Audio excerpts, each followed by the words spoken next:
नमस्कार, मैं हूं पंकज झा और आप मेरे साथ देख रहे हैं अंदर की बात पंकज झा के साथ। आज बात एक बेहद संवेदनशील मुद्दे की, वो भी उस इलाके से जिस राज्य में कुछ ही दिनों बाद चुनाव होने हैं और वहां बीजेपी ही नहीं, खुद प्रधानमंत्री नरेंद्र मोदी की अपनी प्रतिष्ठा दांव पर लगी हुई है। यही नहीं, अरविंद केजरीवाल का भी हम जिक्र करेंगे, जो इस बार गुजरात में कुछ उलटफेर करने का दावा कर रहे हैं। यहाँ बात उनके मनीष सिसोदिया और भगत सिंह वाले बयानों को लेकर नहीं, बहुत संवेदनशील मुद्दा है और इस मुद्दे पर बीजेपी और आम आदमी पार्टी दोनों नंगी है और ये बात को मैं सिलसिलेवार तरीके से बताऊंगा। अब तो ये बात साफ हो गई है, जो बात सुप्रीम कोर्ट में गुजरात सरकार की तरफ से बताई गई कि इस खेल में सब लोग शामिल थे। जी हाँ, हम बात उसी मुद्दे की कर रहे हैं, उसी नाम और चेहरे की कर रहे हैं जिसकी कहानी और दास्तां आप सुनेंगे तो यकीन मानिए, आपको यकीन नहीं होगा कि ऐसा भी हो सकता है। जी हाँ, बात तो साल 2002 की है, लेकिन अभी हाल फिलहाल में घटना ऐसी हो गई 15 अगस्त को कि बिल्किस बानो एक महिला थी और वो गर्भवती थी।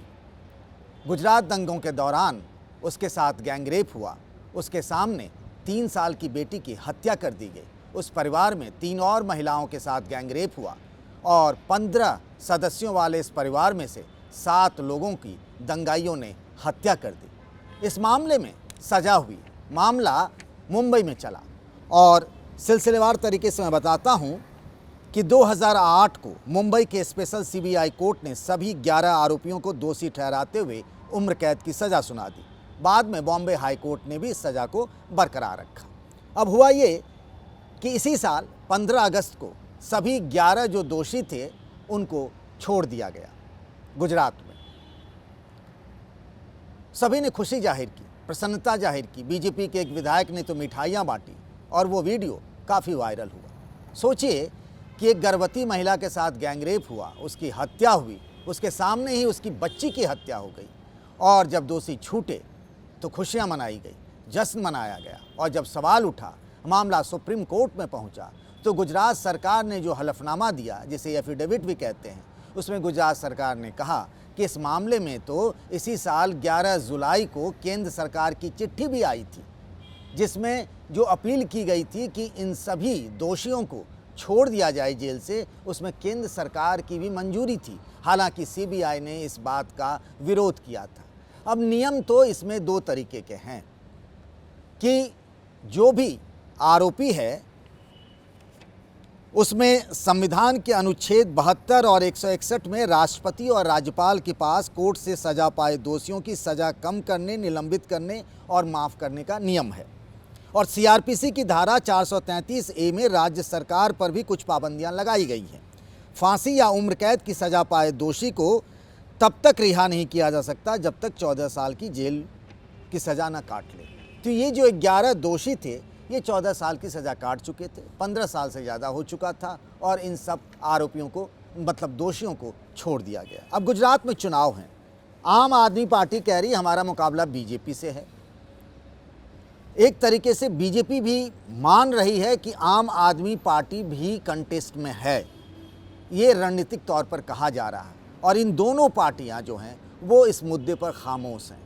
वो अरविंद केजरीवाल जो बात करते हैं, सेक्युलरिज्म की भी बात करते हैं, महिलाओं की भी बात करते हैं, लेकिन इस मामले में चुप्पी साध लेते हैं, क्योंकि सवाल है कि कहीं वोट न खिसक जाए। उनको लगता है इस बात से हिंदू वोटर नाराज़ हो जाएगा।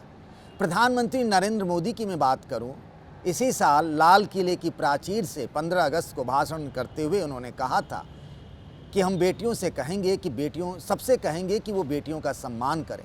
मुझे तो याद उनका एक बयान वो भी आ रहा है 2019 में, जब चुनाव ख़त्म हो गए, प्रधानमंत्री नरेंद्र मोदी दूसरी बार मतलब प्रधानमंत्री बने, तब उन्होंने कहा था, एक बयान था, छल में छेद है। इसको ज़रा मैं विस्तार से बताऊं कि उन्होंने उन पार्टियों की तरफ इशारा किया था जो मुस्लिम तुष्टीकरण के नाम पर मुसलमानों को डराते हैं। यहाँ बात किसी हिंदू और मुसलमान की नहीं होनी चाहिए, यहाँ बात एक पीड़िता की होनी चाहिए। इंसाफ की होनी चाहिए, न्याय की होनी चाहिए। जो कुछ बिल्किस बानो के साथ हुआ उसमें कोई भी पार्टी क्यों नहीं खिलाफ में खड़े रहे, जिसके साथ ये घटना हुई और उसके बाद जिस तरीके से दोषी छोड़ दिए गए। लेकिन बीजेपी के नेता तो सभी खामोश हैं ही। हद की बात यह है और हैरानी की बात यह है कि आम आदमी पार्टी ने भी इस मुद्दे को भुला दिया है। उनके लिए मुद्दा ही नहीं है, उनके लिए मुद्दा कुछ और होता जा रहा है। अरविंद केजरीवाल कहते हैं कि जन्माष्टमी के दिन उनका जन्म हुआ था तो वो कंस को ख़त्म करने आ रहे हैं। वो भी एक तरीके से हिंदूवाद पर चल रहे हैं, चूँकि उनको वोट चाहिए। कांग्रेस पार्टी ज़रूर इस मुद्दे को उठा रही है, लेकिन वो भी ट्वीट करने और बयान देने भर ही सीमित है। आज भी राहुल गांधी ने ट्वीट करके इस बात को उठाया, कांग्रेस के अलग अलग नेता इस बात को उठा रहे हैं, लेकिन इस बात को लेकर सड़क पर कोई लड़ाई लड़ी जाए, इंसाफ की गुहार लगाई जाए, ऐसा कुछ नहीं हो पा रहा है। और ये बहुत अफसोसजनक है कि इतना बड़ा मामला राजनीति के अखाड़े में कहीं खोता नजर आ रहा है। जो बिल्किस बानो के साथ हुआ वो किसी के साथ हो सकता है, लेकिन कानून क्या कहता है, संविधान क्या कहता है, उसकी मर्यादा का भी ख्याल होना चाहिए। राजनीति एक अलग मुद्दा है। गुजरात में चुनाव है और इन सवालों से हम सबको भी अपने आप से पूछना चाहिए कि आखिर ऐसा क्यों हो रहा है। आप सब भी इस सवाल से ज़रूर दो चार होइएगा। आज के लिए बस इतना ही। नमस्कार।